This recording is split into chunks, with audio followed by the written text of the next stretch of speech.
fazer a agência do tempo lá, tá boa, falou no papel.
Ba-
Olá, pessoal, bom dia. Bom dia. Bom dia. Bom dia, Paulo. Tudo bem? Estamos aí, a agência de regulação firme e forte, na reunião. Vamos cá. Lá presente, Hugo também presente. Deixa eu ver mais outros conselheiros que estão presentes aqui. Eu, o Hugo e o Francisco. O Everton também presente. Tudo bem, Everton? Sim. Tudo bem, bom dia a todos. Bom dia, Guilherme também entrou. Estou acabando de chegar aqui agora. Muito bem.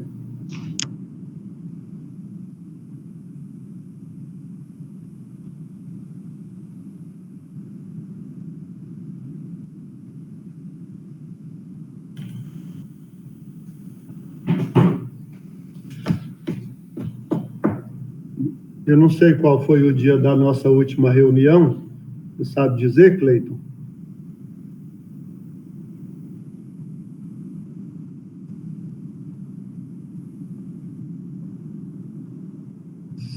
Há um mês, né? 7 é hoje.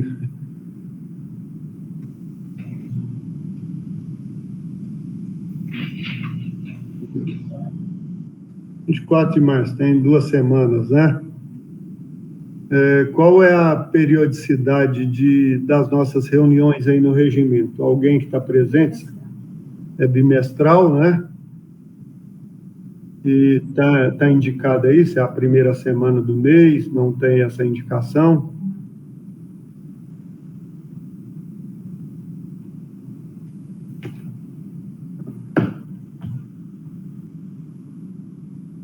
Então nós estamos aqui em reuniões extraordinárias, né? Muito bem.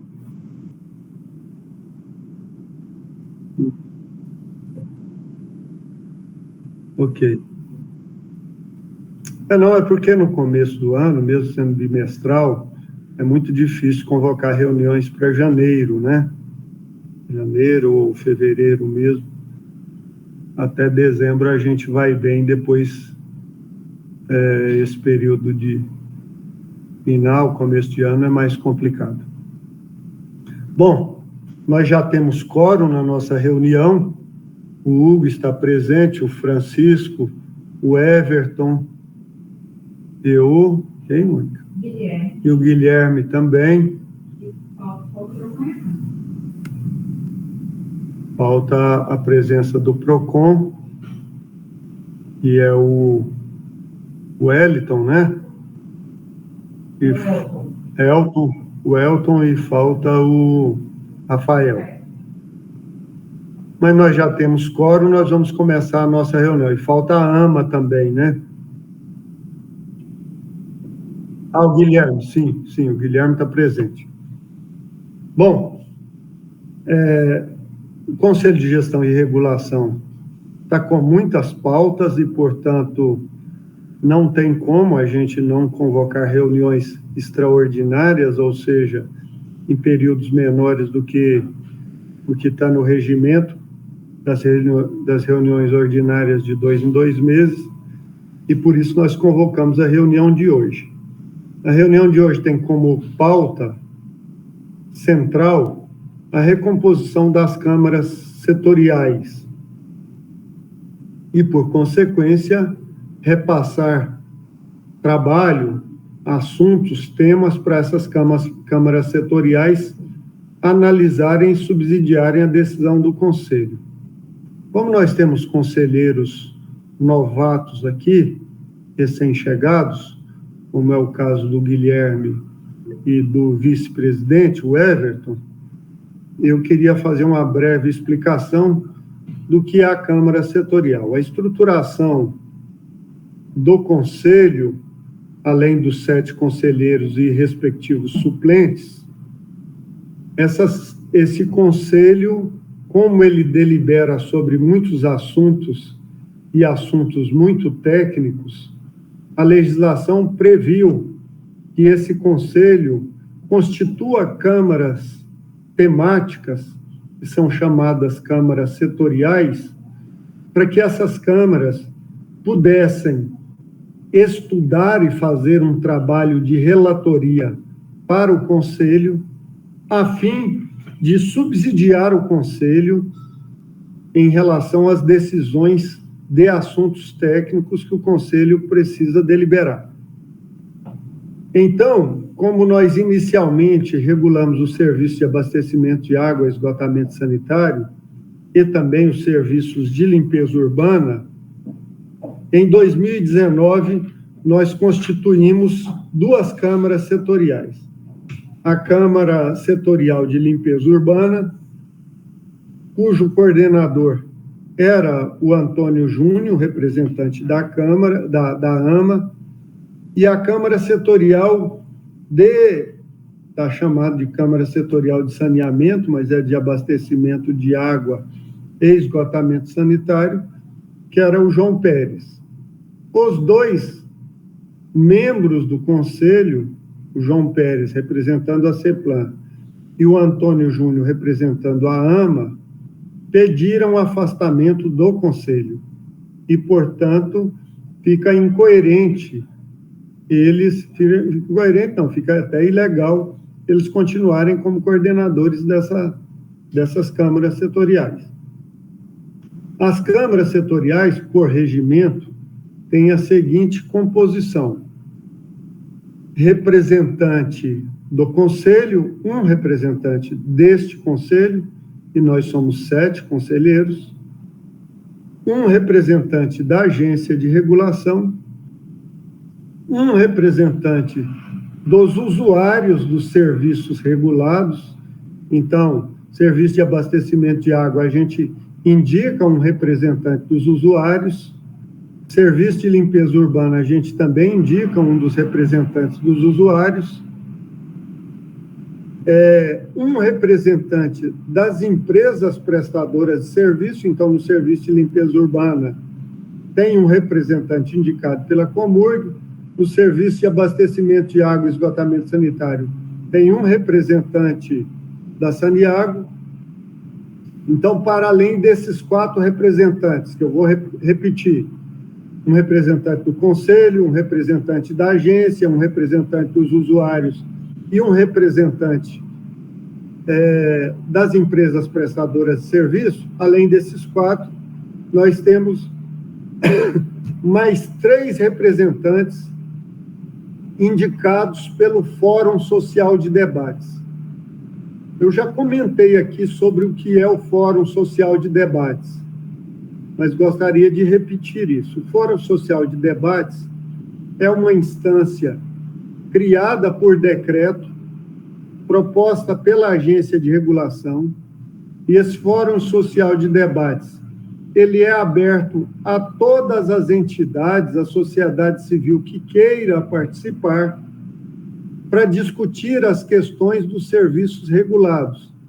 Então, participam do Fórum Social de Debates as universidades públicas, o Ministério Público, a Defensoria Pública, o Conselho de Engenharia, o Conselho de Administração, o Conselho de Contabilidade, a OAB, o Conselho de Arquitetura e outras entidades representativas, além das associações e sindicatos representantes de categorias. Só um minutinho, gente. Oi, Edson.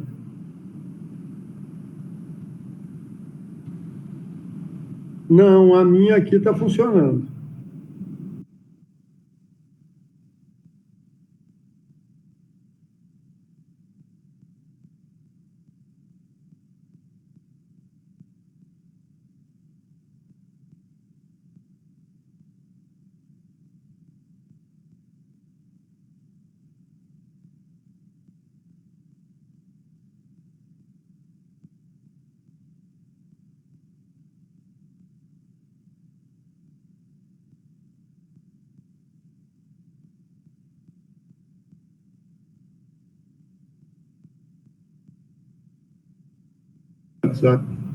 Gente, desculpa aí, é porque eu estava conduzindo a reunião e o Everton, que é um dos conselheiros, que é vice-presidente desse conselho, me ligou aqui dizendo que a internet dele tinha caído e que ele tinha tido a informação de que a internet do Paço e das secretarias tinham caído também, e eu disse para ele que não.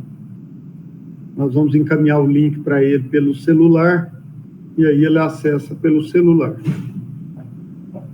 Mas, enfim, essas câmaras setoriais, elas foram nomeadas em junho de 2000 e em outubro de 2019, essas duas câmaras setoriais. O mandato dos conselheiros é de 2 anos. Então, terminou em outubro de 2021. A presidência deste conselho entendeu, porque está previsto no regimento, de que o conselheiro, o representante da Câmara, pode ter recondução de 1 ano. E foi assim que foi feita.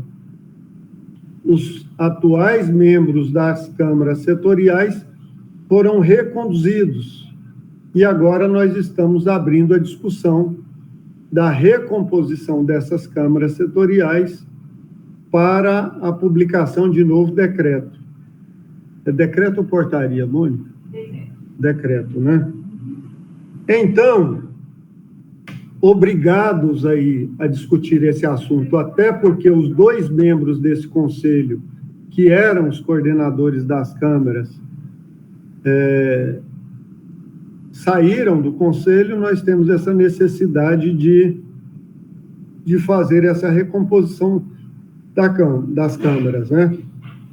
Eu não sei se eu fui claro, mas antes de entrar no segundo ponto de pauta, eu gostaria de, primeiro, tirar dúvidas em relação às considerações que eu fiz, aos esclarecimentos que eu fiz, e, em seguida, abrir a discussão de quais são os conselheiros que este conselho indicará para coordenarem as câmaras de limpeza urbana, que é uma câmara, e a outra câmara de abastecimento de água e esgotamento sanitário.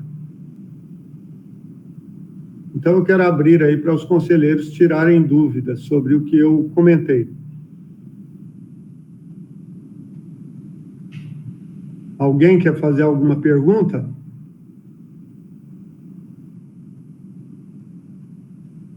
Diante do silêncio, eu vou repetir o que eu disse de forma sucinta e, em seguida, abrir a discussão de quais são os conselheiros que esse conselho indica para coordenar essas câmaras setoriais.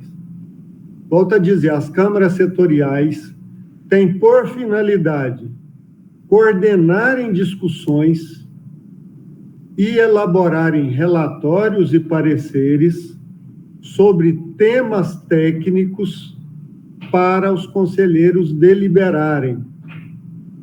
Então, essas câmaras setoriais, além do coordenador de cada câmara, que é membro desse conselho, ele é automaticamente o coordenador, há outros 6 membros. Quem são os outros 6 membros?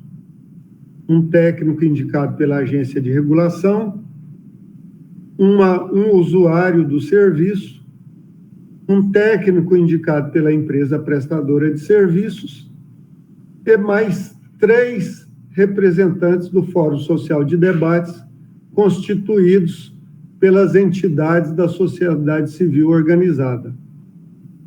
Então, é esse o papel das câmaras setoriais, e a coordenação desse trabalho é do coordenador, membro desse conselho.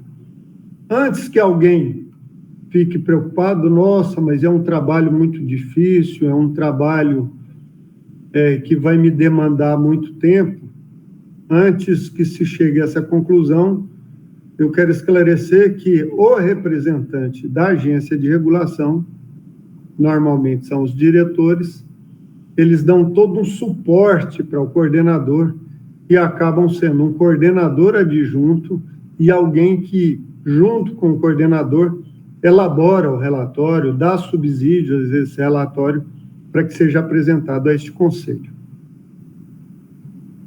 Se tiverem dúvidas, coloquem as dúvidas aqui. Se não tiverem dúvidas, a gente abre a discussão de quem se prontifica a coordenar essas câmaras. Ou o presidente está tão confuso que nem dúvidas existem?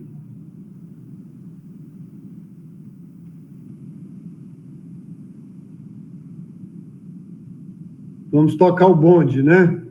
Quem se prontifica a coordenar uma dessas câmaras? Uma é limpeza urbana e a outra é abastecimento de água e esgotamento sanitário.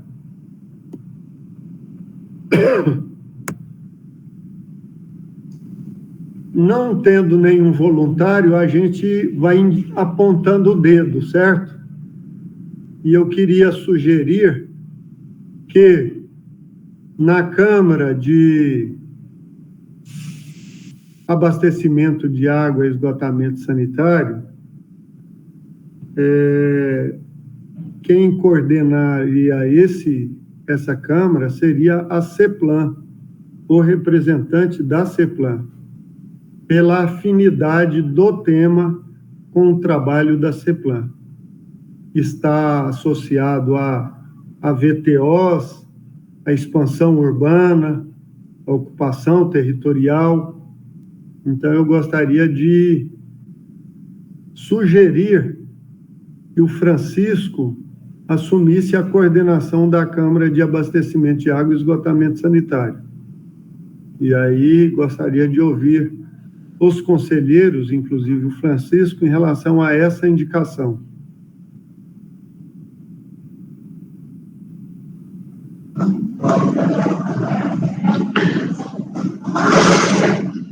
Pode falar, Francisco. Pessoal, bom dia, né? É uma responsabilidade enorme, né? Mas vamos lá,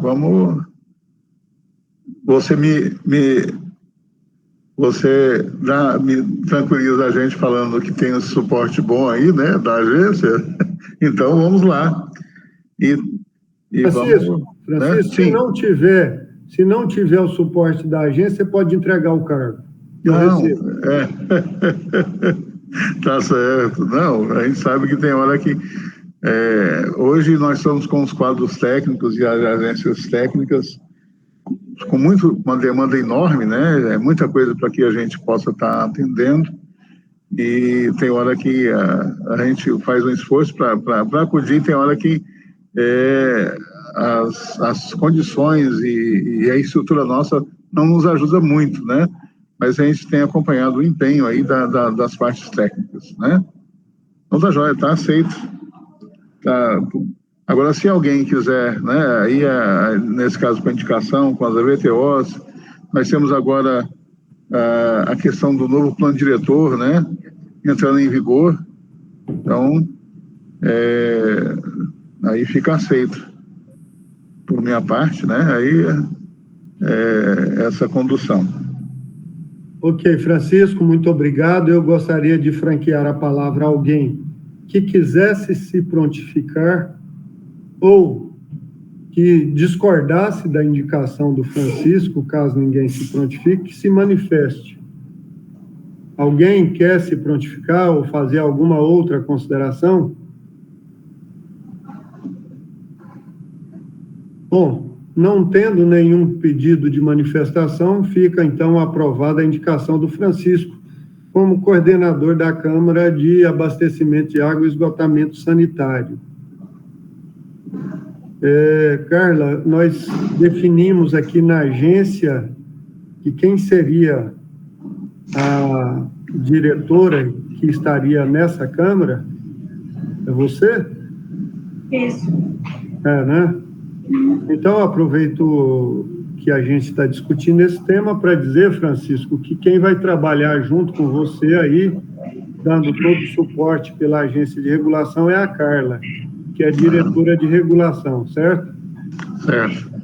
É a Carla, é a Camila que está aqui presente, é o Severiano, os dois são gerentes dentro da diretoria dela, e a agência de regulação como um todo, inclusive eu mesmo, no apoio que vocês precisarem, tá bom?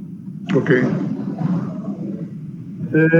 Com relação à Câmara de Limpeza Urbana, manejo de resíduos, a nossa indicação é de que, pela afinidade do trabalho, o representante, o coordenador, seria alguém da AMA, como foi na gestão passada. E aí eu queria ouvir o Guilherme, que está presente na reunião.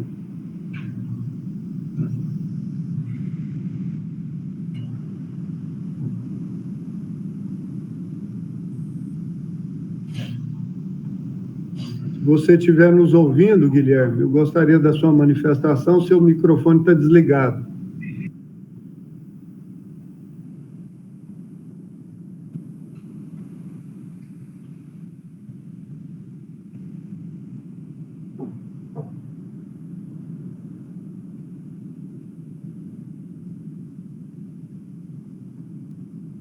Será que ele não está presente? Guilherme, você está presente na reunião? Ou só o computador que está ligado?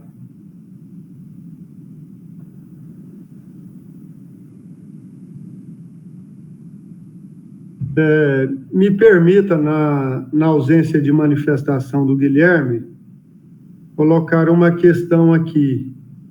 E eu fiz uma ligação antes com o presidente da AMA, destacando a importância da presença da AMA nesse conselho, assim como dos demais conselheiros que representam as diferentes pastas da prefeitura, porque as decisões tomadas aqui, elas são de grande impacto para o município, e nós somos apenas 7 conselheiros, então a participação e o voto de cada um tem um peso muito expressivo.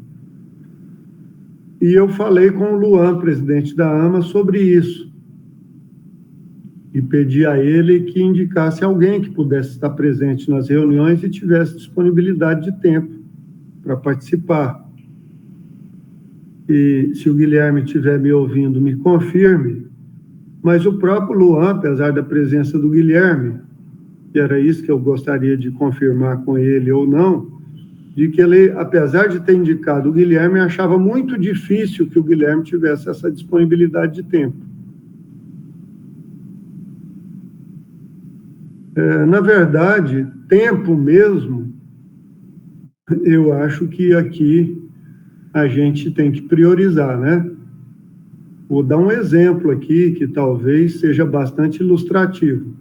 Nós estamos aqui com o secretário de Infraestrutura, construindo não sei quantos viadutos na cidade, com tanto buraco para limpar, com tanta drenagem para limpar, com tanta reforma para fazer, com tanto contrato para cuidar.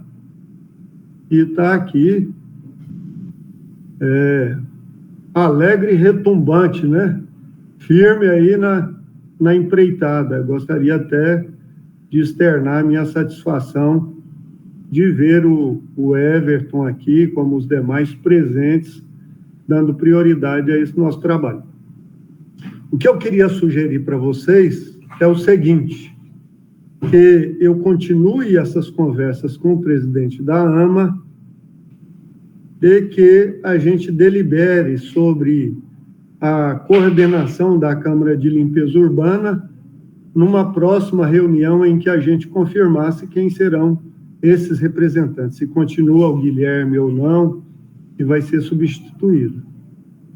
Está entendido isso?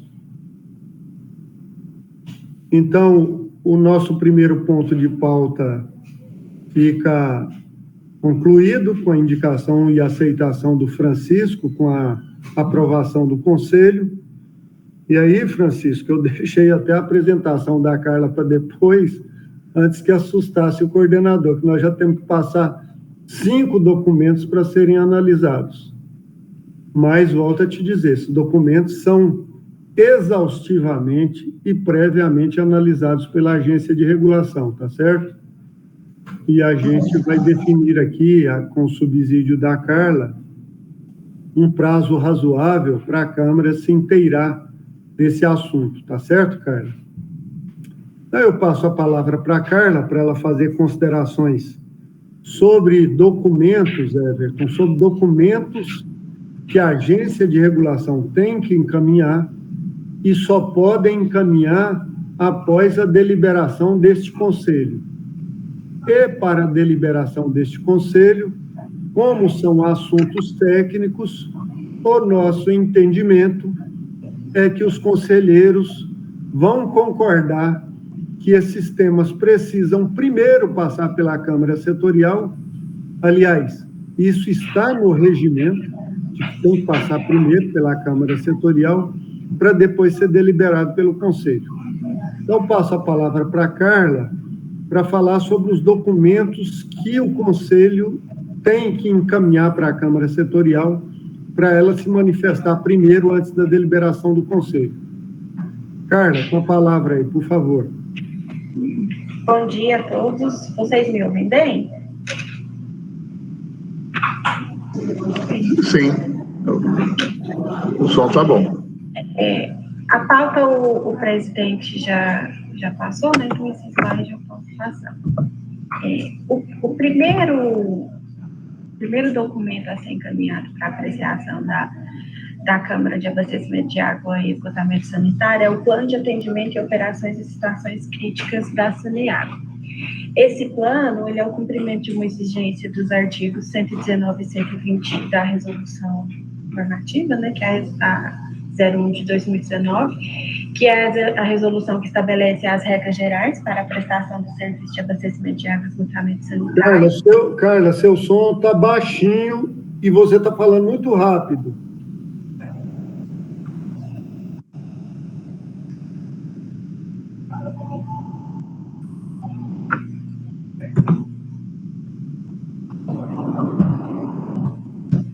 Vocês me ouvem melhor agora? Não estou te ouvindo, Paulo, seu microfone está fechado. Não, é só falar mais compassado aí, o áudio está dando para ouvir. Ok. Então, iniciando novamente, o primeiro documento é o Plano de Atendimento e Operação em Situações Críticas. Esse documento ele é uma exigência dos artigos 119 e 120 da Resolução Normativa 01, que é a resolução que estabelece as regras gerais para a prestação do serviço de abastecimento de água e esgotamento sanitário. O conteúdo desse documento, ele é um planejamento para atendimento a todas as situações de emergência e de contingência que possam surgir durante a operação dos sistemas de abastecimento de água e esgotamento sanitário. Esse plano, ele é composto por anexos, tá? Como, por exemplo, um plano de contingência para cheias e inundações, plano de contingência para extravasamento de efluente em estações elevatórias de esgoto. Então, todos esses pormenores que podem causar algum problema na operação dos serviços e que podem causar, por exemplo, o desabastecimento de água ou a interrupção da coleta de esgoto, esses pormenores compõem esse plano de atendimento. Como o Paulo disse, a diretoria de regulação já fez uma análise bem criteriosa desse documento e agora ele está sendo encaminhado para a Câmara Setorial para deliberação. Carla, me permita uma parte. Pois não. Em cima da sua fala, então, antes, conselheiros, antes da gente trazer qualquer documento para este conselho, inclusive para ser encaminhado à Câmara Setorial, a agência de regulação já fez vários debates com a prestadora de serviço. Já devolveu o documento, já pediu para alterar, não é isso, Carla? Isso. Já foram feitas todas as alterações que, do ponto de vista técnico, nós julgamos necessárias, e a prestadora fez as alterações e nos encaminhou uma versão final de volta. Eu queria também destacar a importância disso. Veja, talvez os conselheiros aqui nem imaginassem isso. Essa resolução 01 é uma decisão desse conselho. A resolução 01 é a regulação do serviço de abastecimento de água e esgotamento sanitário. Nesta resolução, nos artigos 119 e 120, diz o seguinte: para situações de interrupção da prestação de serviço, a empresa antecipadamente tem que fazer um plano de atendimento e operação em situações críticas. Por que isso? Vou dar um exemplo ilustrativo. Imaginem vocês que numa situação de uma calamidade, de um acidente, rompeu uma adutora e determinada localidade ficou sem abastecimento de água. Vou dar 2 exemplos. Ficar sem abastecimento de água num hospital. Vocês já imaginaram o que é ficar sem abastecimento de água num hospital? Com os pacientes tendo que fazer higienização? Ficar sem abastecimento de água nos postos de saúde, nas escolas. Então, esse plano de atendimento é a empresa antecipadamente dizendo como é que ela montaria toda uma estrutura numa eventualidade, numa situação crítica. Então, a nossa regulação, Everton, que eu digo para você e para todos os conselheiros, é a melhor do Brasil, porque ela não é um copia e cole. Nós lemos as regulações de serviço de abastecimento de água do Brasil e vimos os erros, os vícios, e a nossa regulação é original, é autêntica. Nós escrevemos ela, e como se não bastasse um documento de 300 páginas, ele é completado por esses planos que a empresa tem que nos apresentar e a gente tem que aprovar. Então, queria só fazer uma ilustração da importância da gente estar olhando em detalhes o que é que está escrito neste plano para ver se nós, conselheiros, concordamos com ele. E vou dar um exemplo. Na crise hídrica de 2017, sabe quantos caminhões-pipa a Companhia de Abastecimento de Água dispôs para socorrer as faltas de água? 2 caminhões-pipa. Para uma cidade de 1,5 milhão de habitantes. Então, essa é uma das importâncias, uma das ilustrações da gente estar atento a analisar esse ponto. Desculpe aí, Carla, a delonga aí na interferência da sua fala. Pode continuar. Sem problema. Então, o segundo ponto, o segundo documento, trata de uma alteração a ser feita na resolução 001, face a uma decisão judicial transitada e julgada, que decidiu pela vedação da cobrança do hidrômetro pela prestadora de serviço. O que isso quer dizer? Quer dizer que nas novas ligações de água, o custo do hidrômetro passa a ser arcado pela prestadora de serviço e não pelo usuário, como era anteriormente praticado. Em decorrência dessa decisão judicial, nós estamos encaminhando também, junto ao bojo da decisão, uma minuta de resolução normativa que altera os artigos 101 e 103 da Resolução 01 de 2019. Alguma observação, Paulo? Não, tranquilo. Esse ponto já veio para o Conselho uma vez, não já, Carla? Já, e aí não houve um consenso. Eu quero me prontificar, Carla, a fazer um debate com a Câmara, viu? E certo. Com vocês aí sobre os desdobramentos disso. Ok.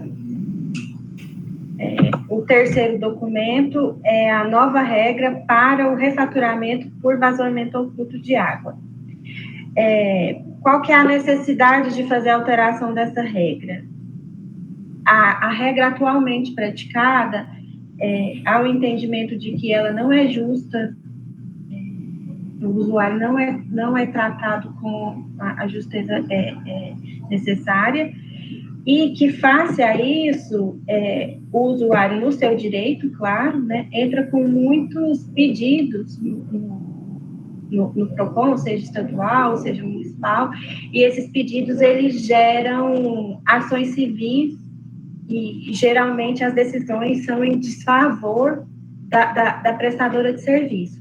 Então, para poder adequar isso, foi feito um estudo, a prestadora de serviço nos apresentou uma proposta, houve discussões técnicas com a prestadora, nós não concordamos com alguns pontos que a prestadora nos apresentou, nós apresentamos alteração na metodologia de cálculo, né?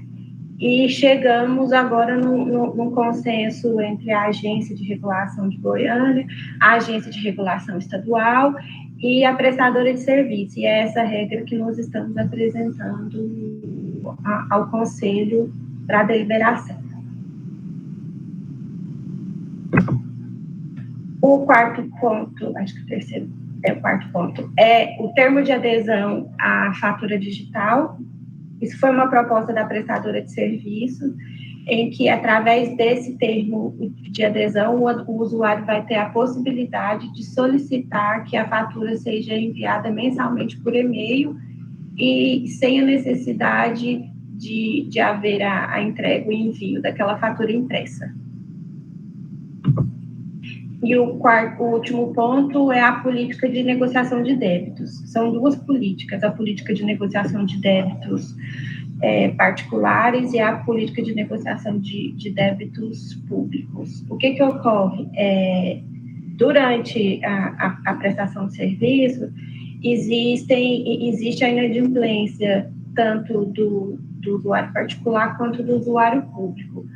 A proposta é uma regra para a negociação desses débitos para o usuário público e para o usuário privado poder efetuar a negociação desses débitos junto à prestadora de serviço. São esses os pontos que nós estamos trazendo para distribuir para a Câmara Setorial de Abastecimento de Água e Esgotamento Sanitário. Eu tenho uma colocação, presidente.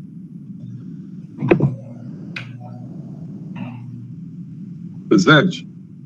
Pode falar, Everton, pode falar. Eu tenho uma colocação sobre o refaturamento da conta por vazamento oculto. Ótimo. Porque tem algumas nuances nisso aí também que são interessantes. Eu não sei se isso foi feito consideração a respeito, porque um instantinho. Esse refaturamento, ele, a maioria das vezes, o usuário é pego de surpresa, né? Quando chega aqui lá, às vezes ele tem realmente algum vazamento, ou alguma coisa, vazamento de vaso, algum problema interno, e que é passível, vamos dizer assim, de uma desculpa por aquilo, né? Existe esse entendimento. Mas também Existem outras circunstâncias que são bem interessantes. Por exemplo, se pelo perfil do cara, a residência dele tem uma piscina, às vezes ele enche uma piscina dessa, né? E depois, teoricamente, ele vai tentar colocar como se isso foi passível de uma análise na postura desse item.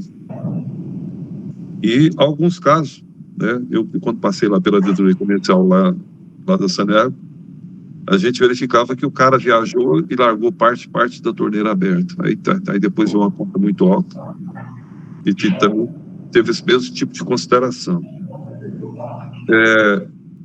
Isso não é tão prejudicada a empresa com tal demanda, porque em termos do faturamento não representa muito, né? Mas todas essas condições em que permite uma ação do usuário para com a concessionária, eu nunca vi uma ação lá que não desse favorável para o usuário. Até mesmo aqueles que deixam para pagar a conta no último dia em que seria cortado, né? Aí ele paga a conta no mesmo dia, né? A conta dele é cortada. E isso tudo feito programado, né? O cliente programa isso. E recebe, hoje deve estar em 7, 8 mil reais em termos de ação indenizatória. Então, assim, a gente está olhando um lado da questão, a gente tem que defender realmente o usuário, né? Mas a gente tem que lembrar que a gente trabalha com regulação.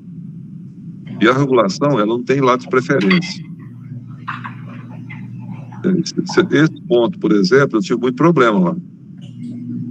Praticamente todos os dias tinham ações dessa forma. Eu digo assim que não representa muito para a empresa pelo volume, mas são irregularidades provocadas, né? E se caminha para que sempre sejam atenuadas tais situações e seja dado completo apoio ao usuário, com certeza seria uma ação nós, como reguladores, que não daria muito na proporcionalidade da verdade. Então, se tais condições não forem bem analisadas, e isso quem pode dar o melhor subsídio é a própria concessionária, separando os casos e apontando quais que seriam um comportamento mais adequado, porque é aquela história, o cara que enche a piscina uma vez e dá certo, daqui 1 mês, 2 meses, ele vai repetir a mesma coisa. Então, a pessoa dessa, meu entendimento, seria passível de multa, uma multa bem alta, e que seria dada pela própria agência reguladora. Esse tema, esse tema não pode ser tratado com muita simplicidade. Eu imagino que isso aqui deve ter passado por muito aprimoramento, né, para que as considerações mais voltadas para o cliente fossem apontadas. Se foram, né, eu considere a minha fala só como elucidativa, né? Agora, se não foram, é algo que tem que se pensar um pouco melhor. Embora, como disse, da baixa representatividade, mas não deixa de ser uma ação que existe dentro do escopo de todas, algumas que podem ser realmente impróprias. Esse é o meu ponto de vista. Muito bom, Everton, você trazer para cá a sua experiência. Para quem ainda não sabe, me permita dizer, o Everton já foi diretor comercial da Saneago, então domina esses assuntos. de relação com o usuário, de relação comercial com o usuário e com os empreendedores. E eu penso, Carla, que tanto você quanto o Francisco estiveram muito atentos às considerações dele. E esse é mesmo o grande desafio deste Conselho e da Agência de Regulação. Ser mais do que imparcial, ser justo em relação à regra, né? Isso. Olhar de forma a assegurar o direito do usuário, mas também assegurar o direito da concessionária e o interesse público como um todo. Às vezes, as nossas ações e o nosso regramento, ele é tão protetor que ele acaba protegendo um em detrimento ao público como um todo. Eu me lembro uma vez que eu era secretário da CEPLAN e o jornalista me perguntou: você acha justo o cidadão pagar por esse serviço? Eu disse: eu acho. Porque se ele não pagar por um serviço que ele está recebendo, a população como um todo vai pagar por ele. Porque o serviço tem um custo e alguém vai pagar. Então, acho importante isso. A Mônica está me avisando aqui que está encerrando o tempo. Nós vamos ter que abrir um outro link e gastar mais 10 minutos para a gente fazer os encaminhamentos e fechar a reunião. Então, eu já pediria a Mônica que encaminhasse um novo link e que a gente já saísse